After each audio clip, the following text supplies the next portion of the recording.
Very much. Okay, thank you very much for the opportunity to share with you this work. Actually, this is a couple of papers that we have done in collaboration with Andrea Giometto and the members of the Life Lab. And yes, so the starting point is of course the observation that although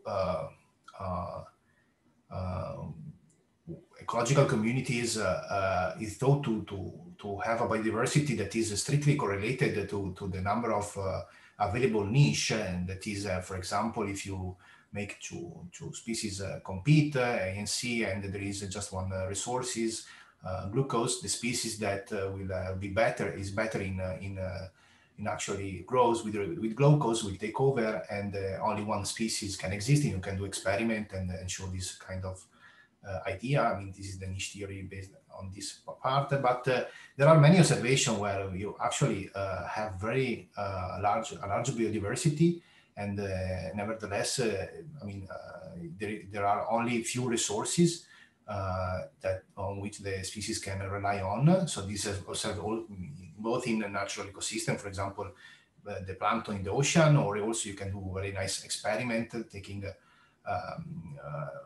bacteria from the soil or from different environment, and then cultivate them and see that how many species coexist in vitro. And so there is this question how, the mechanism that allows species to coexist and sustain high biodiversity is a very fundamental theoretical question in community ecology, and this is where basically we started.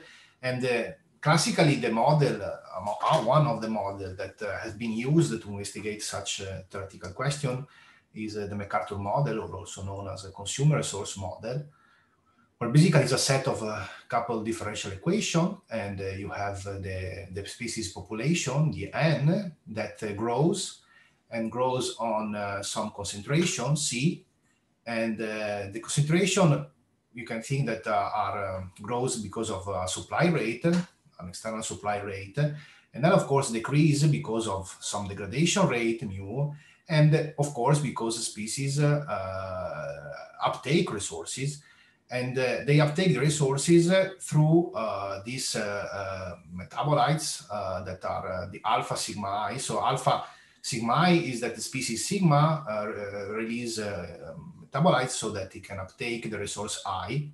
And in fact, this is the same part where you can see that the growth rate depends on such uptake of resources. And of course, then there is a death rate that limits the growth. So this is the general setting in which you can study this kind of dynamics of competitive species on resources. And it's straightforward to see is that if you have M species and P resources, there is no solution for M greater than P. In fact, you have an M equation in P variable, and this system is solvable only if M is less or equal than P. That is, you cannot have more species than type of resources. And this is also known as the competition exclusion principle, and there are many works that have studied this problem. And a recent work that pointed out a very important fact, that is, of course, you cannot have a limited energy budget to produce metabolites that you need in order to uptake resources. So there is a budget E, an energy budget E, that limits the total amount of metabolites that you can produce, and the species can produce. And if you introduce this constraint, then it's also nice because you can have a geometrical interpretation of the stationary solution of the MacArthur model. That is to say, for example, because in order to visualize it, we can think about a system with 3 resources, so 1 through 3. And while the dots represent the species, so here there are 4 species, the blue one, the red one, the green one, and so on. And each point represents the fraction of metabolites that this species is using. For example, species red only can eat only nutrient 2 because it's producing only metabolite type 2 and so on. Blue species only 1 and 2. And the star represented the supply rate. And because of this energy budget, one can show that if the supply rate is outside the convex hull that you can construct from these metabolic strategies, then the competition exclusion holds, and so only here no more than 3 species can coexist, typically less. While if you have the supply rate that is within this convex hull, then you may have that high biodiversity sustained independently of the number of resources. Although this is somehow a fine-tuned result in the sense that if you have a soft bound on the energy budget, or if you make a species-dependent budget, again, you have CHEP recovered. Nevertheless, this is a very nice visualization for the solution of the MacArthur's resources that we will rely on, okay?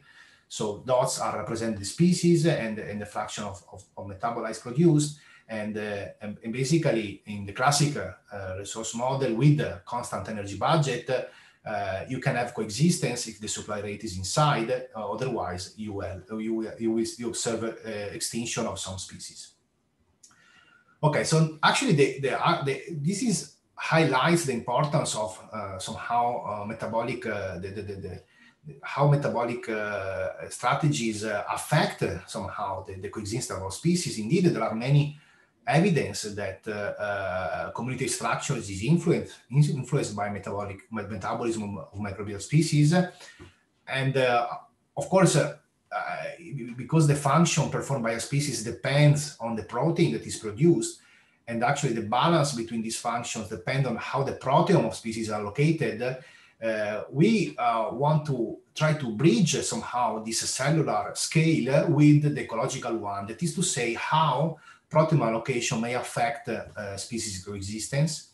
And this may also elucidate the origin of the energy bound, maybe a more general energy bound that we see that is fundamental for maintaining biodiversity.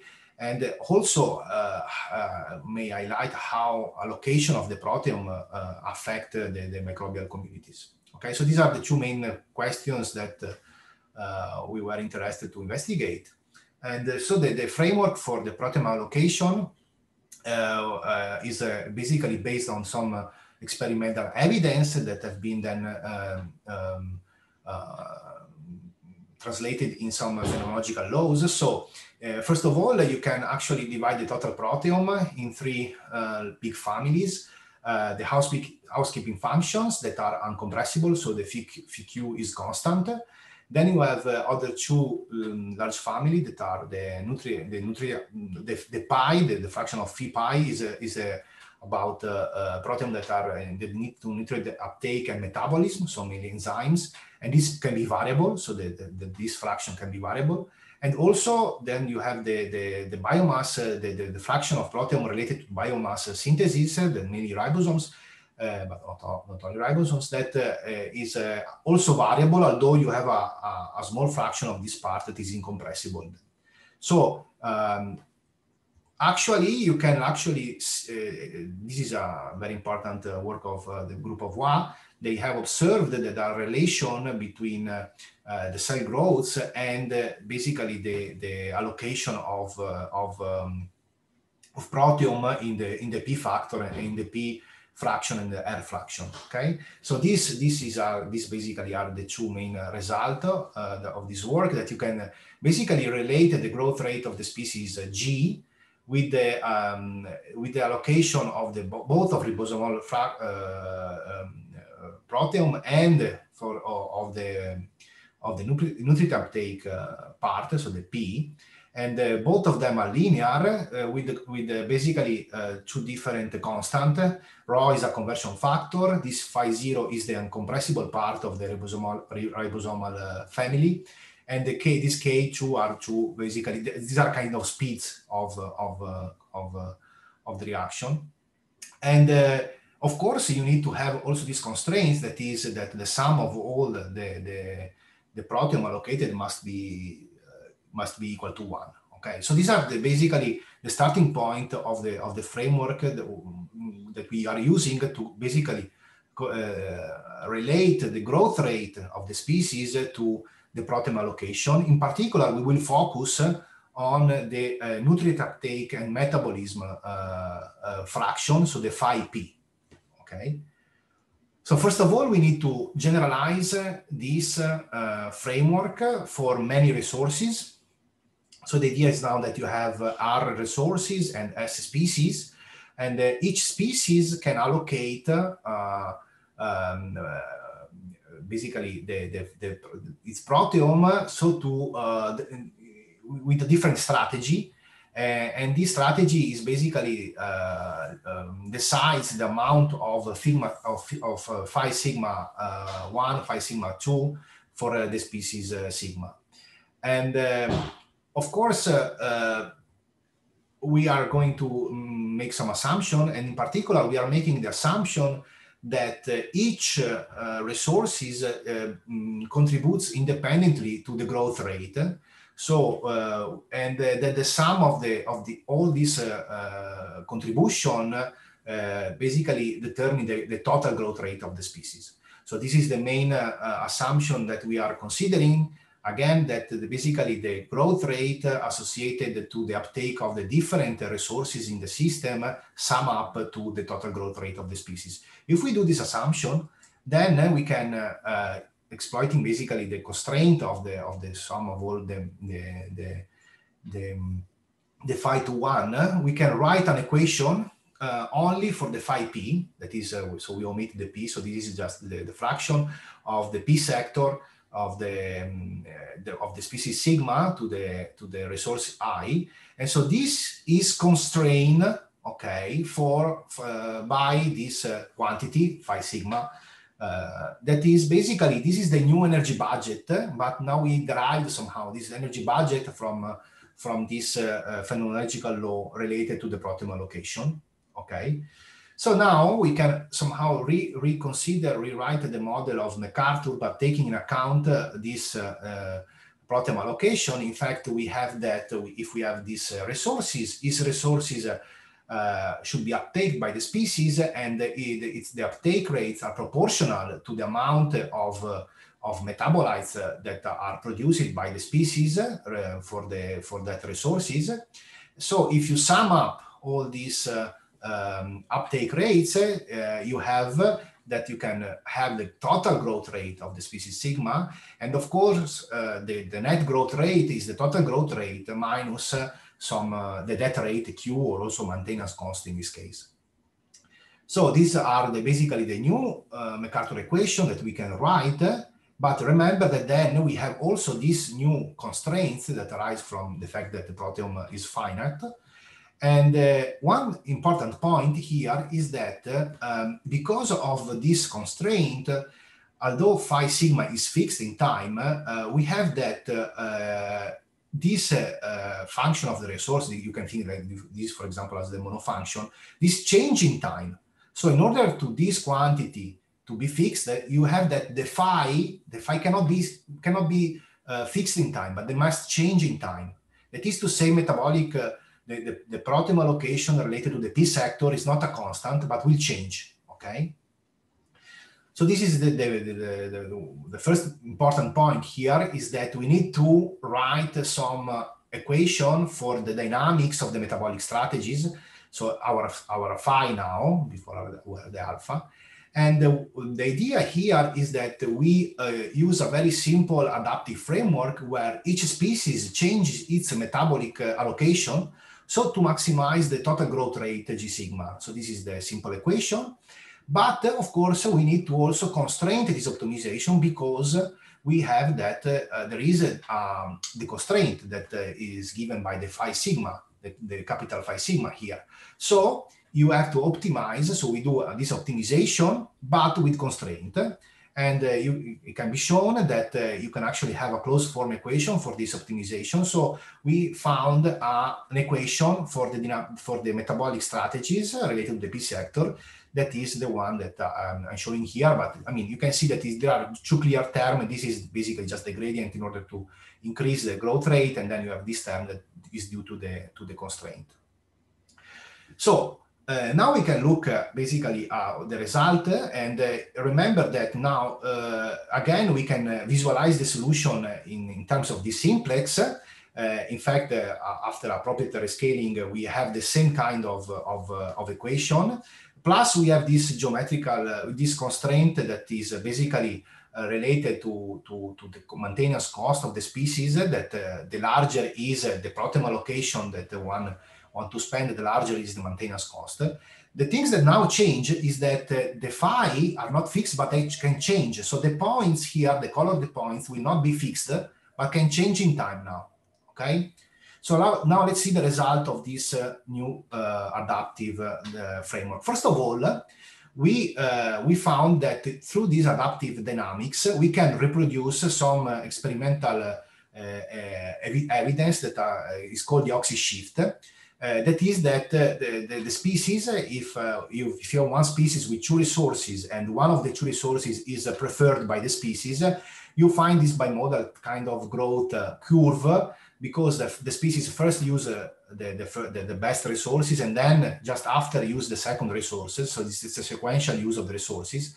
And this results in this deoxy shift. Well, so the cross, the inset here are representative data of real data of experiment. There are many experiments. This was first established by Monod. And in fact, with this adaptive framework, we can reproduce this deoxy shift. And we just mentioned that this is not only qualitative, we can actually have a quantitative description of experiment of the oxy shift we use in this framework. The second result is about species coexistence. So remember, if the supply rate is outside the convex hull of the strategy, for example, here, only at the end, only three or less species, in this case, two species are coexisting. Let's see what happens if we now add the possibility of these metabolic strategies to change in time. This is what happens. So basically, the strategies move and adapt, self-organize, so that they basically at the end we have that the supply rate is within the convex hull. And so in this case, we can see from the picture that all species, after a time of adaptation, they can coexist. Similarly, think about an experiment where you are perturbing the environment. For example, you are changing the supply rate. Here denoted by the stars and this square, and of course this destabilizes the system. If you have the first community is basically adapted for the supply rate, but then you are changing the supply rate intermittently between these two vectors, then you can see that the system basically feel this perturbation and is going to extinct in the long term. So let's see what happens if we allow for adaptive dynamics of the strategy. Well, we can see that basically the strategy follow the intermittent supply rate. So somehow adapt to this new environment that change in time. Of course, here there is a key parameter that is the adaptation velocity. That is to say, this is not always true. I mean, we can have coexistence or we can respond to environmental perturbation if adaptation velocity is small enough. So for example, here, if the adaptation velocity is very high, then we have that the community can adapt to the condition and all species survive. But this is for increasing y, we have slower and slower adaptation. You can see these are just a stationary condition for different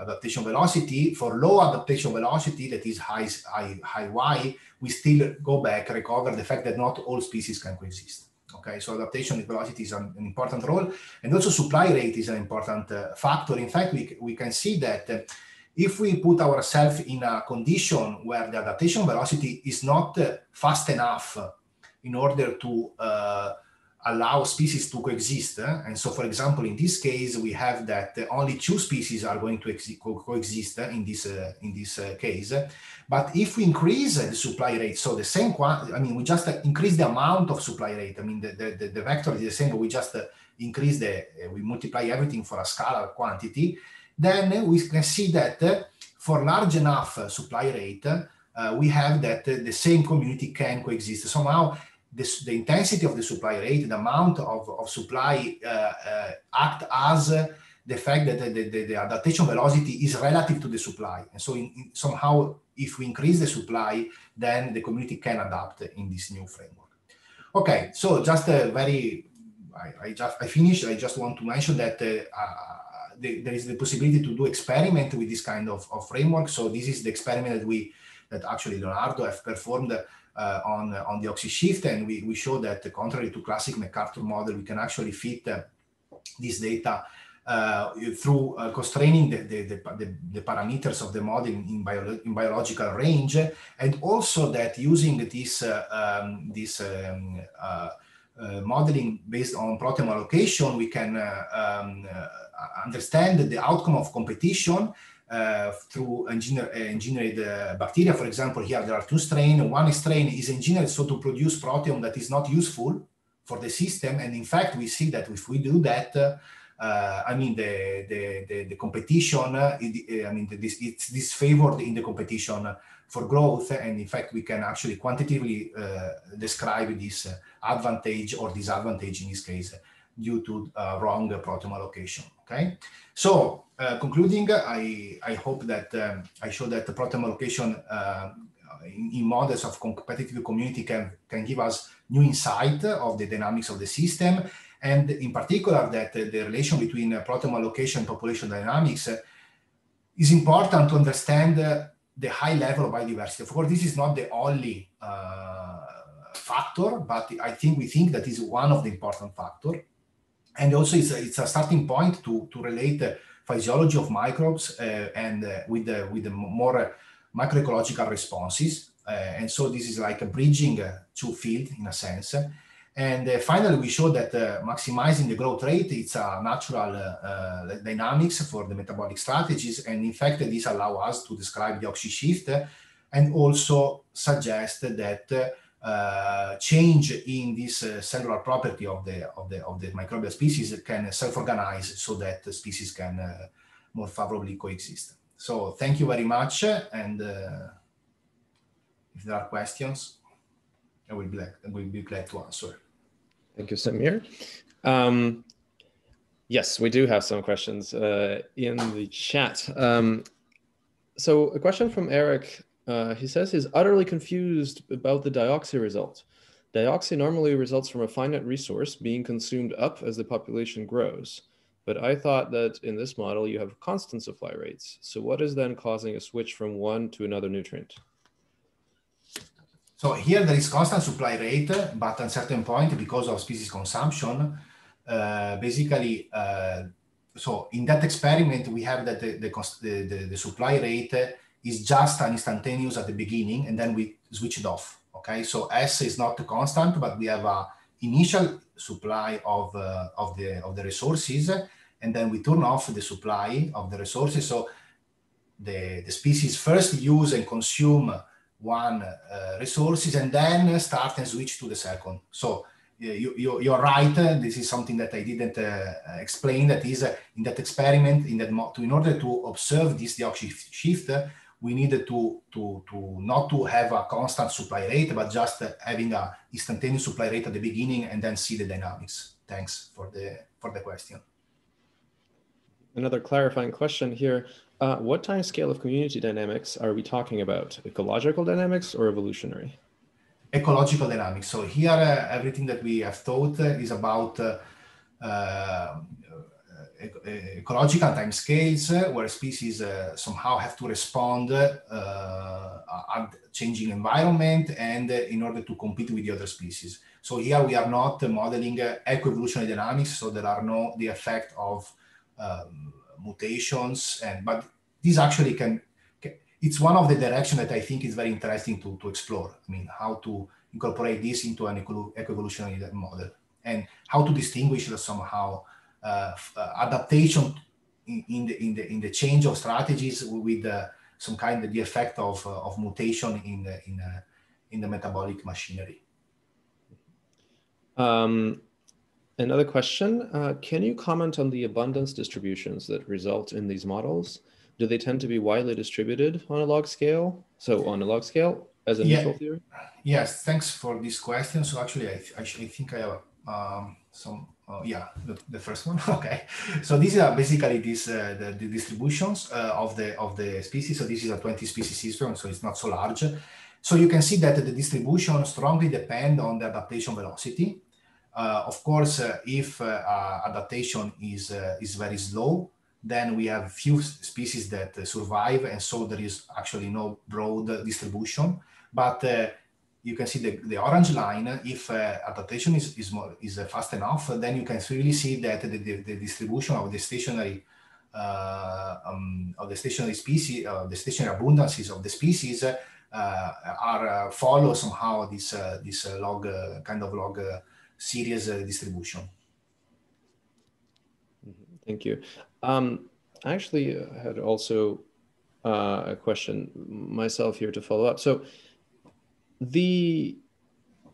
like also in the original Poiscaré et al. Paper, right? Like this large coexistence was a consequence of like the degeneracy in some sort, like the exact linearity of trade-off of like what you call the budget, the fact that it is exactly constant for all species. And I thought the logic was that, you know, that's probably only approximate, but that sets the time scale in which this coexistence is not perfect, but slow.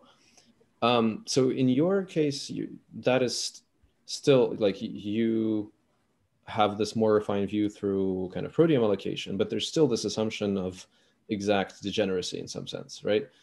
Could you comment on that at all? Like, yeah, it's a bit complex point. So I thank you, Michael. I think we maybe also can discuss more in detail later. But I just want to mention some major point on this. So first of all, let me show this. So the fact is that first of all, yes. So this is the result. First, this degeneracy is dynamically reached through the dynamics of the alpha. Okay, so we can start without any degeneracy, and what the dynamics of the alpha effectively does is pushing basically the system into this degenerate state. Okay, where what are alphas? I thought you had phis. Phi, yes. Okay, sorry. This is the metabolic strategies, or in the second version. Are this proteome allocation. Okay, so basically this push all the phi on the boundaries. Okay, of course still there is basically the fact that you need to have that ratio of quantities must not depend on species. So let me do in the simple case with the Poiscaré et al. Framework, let's say this is the ratio between the energy budget of the species and the death rate.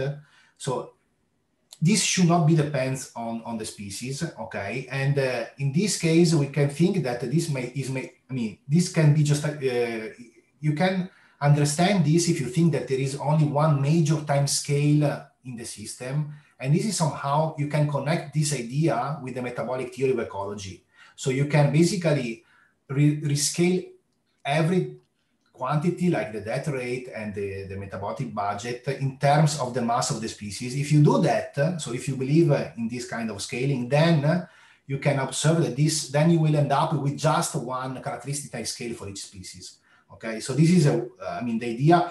And the other point is that actually, even if you don't assume that, you assume deviation, let's say, you at the end you will observe extinction for infinite time limit, but you have that the coexistence will hold for larger time scale. I mean, for maybe 10 to the 3, 10 to the 4 epochs, let's say, you have still that you have coexistence. So you at the end you will reach extinction of few species, but basically it completely changed the time scale to extinction. I don't know if I was, as I said, it's a kind of delicate part, but I think these are the 2 points that I want to mention. First, the relation with the metabolic theory of the ecology, and the second one that in any case, the time scale to extinction change dramatically even if you don't consider this specific ratio and this degeneracy. Excellent. Okay, I'll think about that. Thank you. Great. So then I think we can thank Samir for a great talk. Thank you.